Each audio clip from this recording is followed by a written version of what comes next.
Sir, thank you, sir. You have allowed me to speak on a very important issue. Sir, I would like to point out at the outset that SIR is violative of parliamentary legislation. It violates the powers prescribed by Parliament. It's contrary to the judgment of Supreme Court, a 3-judges judgment of Lal Babu Hussain, and it is a malified exercise of power to selectively disenfranchise on the basis of religion. Sir, Election Commission of India cannot be bigger than Supreme Court and Parliament of India, sir.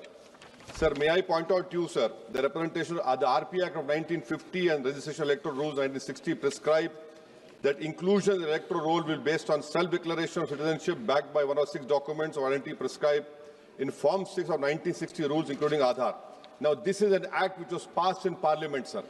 Supreme Court, in its Lal Babu Hussain judgment, held that once an voter has been included in the electoral roll, there is a presumption that they are citizens and they cannot be removed except by an inquiry into the citizenship of the individual voter and giving them an opportunity of hearing after informing the basis on which doubt arose concerning citizenship. What is happening now is that the Election Commission is putting the burden of proof on the voter. It is completely in violation of the Representative People Act 1950, Electoral Rules of 1960 passed by this House, and the Supreme Court judgment of Lal Babu Hussain, sir. SIR, sir, has turned this head on its head and puts onus on the voters, sir. Sir, voters who were part of the electoral roll in 2025, instead of being given the benefit of presumption, are required to submit documents to prove the citizenship. The 2003 electoral roll is arbitrarily fixed at the baseline for which revision is being conducted. Sir, ECI is not a body empowered to go into question of citizenship. A power lies with Ministry of Home Affairs, Government of India, and Foreigners Tribunal created under the Foreigners Act. Sir, may I point out to you that what ECI is doing is wrong. Section 14A of Citizenship Act 1950, read with 2003 NRC rules, Section 4, subsection 2, 3, 4, 5, 6, prescribe just such an exercise of election citizenship to be conducted by central government. How is it the ECI is assuming the power given to another agency of Parliament just by passing as you order? This is an occupied field. The ECI has no role to intervene. Sir, as per the ECI release, 65 lakh voters were included, whose names were included in the electoral roll after the commencement of SIR exercise omitted from draft roll published on August 1, 2025. After that, sir, several lakh voters where names were included draft roll were served with show cause notice. I have the copy of show cause notice that doubts had arisen on their right to be included in the electoral roll, and they were asked to appear in person with documents to prove that they were entitled to be included in the electoral roll. So on what basis did the ECI issue these notices? How did the doubt arouse? Form 6 rule has been passed by this August House. How can the ECI do it? They are violating the sanctity of a law that is passed in this August House, sir. Eventually 3.66 lakh such persons were deleted from the electoral roll with no order made available in the public domain giving the reason for deletion. Sir, under the SIR order, these persons are to be referred to authorities tribunal dealing with illegal foreign migration. Now, sir, look at this, what the government is supporting the ECI.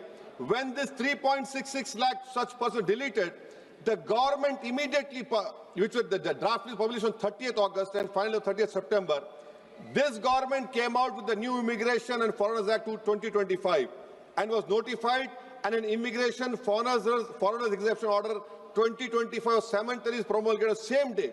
Under this order, sir, no action under Foreigners Act will be taken against illegal entry, presence for citizens of Nepal, Bhutan, Tibet and Sri Lanka, Tamils, in addition to persons other than Muslims belonging to Afghanistan, Pakistan, Bangladesh. Sir, when Supreme Court is seized on the petition of CAA, government issues a foreign exemption order. Why? Because they realize that in this 3.66 lakh, there can be people more than the non-Muslim also to protect them. You have done it, and then after 5 years of CAA, you will give them citizenship.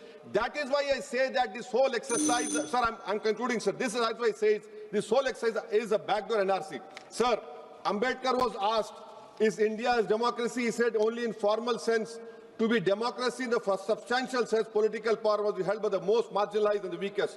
He repeatedly said political power is the key to social progress. You have only 4% Muslims over here. The ruling party has no Muslim member.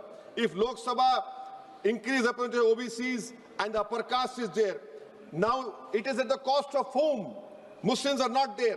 They're not being reflected in the secular parties. For example, if Muslim majority seats like Wayanad can elect non-Muslims, surely Rai Bareli, Amethi, Ottawa can elect Muslims, sir. And now coming to this electors, sir. We are only become electors. We are not getting elected. Please conclude. Sir, I'm concluding. Sir, give me 2 minutes, sir. Please, sir. Now coming to this whole donations, BJP got 88% donations, sir. Nearly 2,243 crores. So we the people is now represented by We the Private Limited. I would request this ruling party to please consider adopting a mixed member parliamentary system like Germany. Each voter has 2 votes, one for their MP and one for a political party. A tally is done. First, all local winners get seats, and the rest of seats are filled with the overall number of seats. Each party matches roughly percentage. Secondly, sir, delimitation. Don't do delimitation like what you have done in Kashmir and in Assam. Because if BJP it is delimitation, another game, it has to win. Then the loser is going to other political parties. But the loser will be country and democracy. Sir, right to vote. Ambedkar called it a principal theory of the Constitution.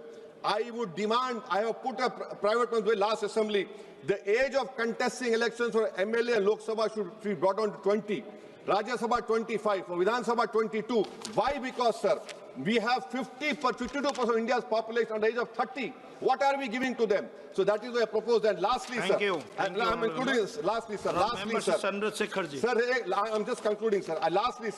Lastly, sir, we must build a consensus and make right to vote a fundamental right. I oppose the SIR. This is nothing but backdoor NRC. This is exercise, a selective exercise to disenfranchise people in the name of religion. Thank you, sir.